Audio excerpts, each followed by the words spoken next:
kau malah hianati aku dari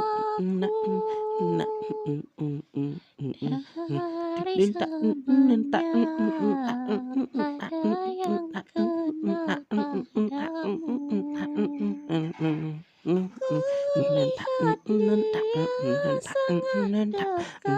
yang kena padamu. Ku lihat dia sangat dekat padamu. Namun yang kau bilang dia adalah senyumkan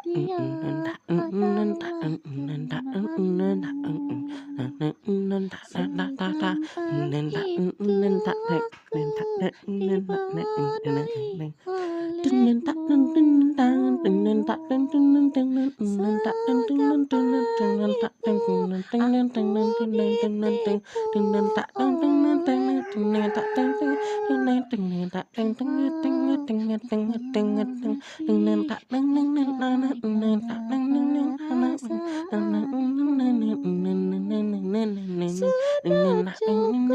Sudah cukup, sudah cukup sampai di sini.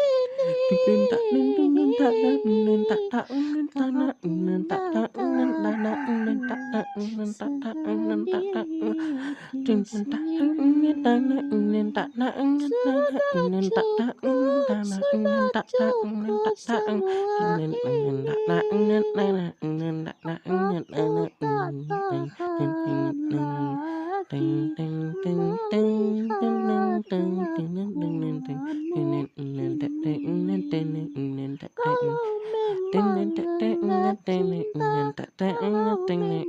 kata-kata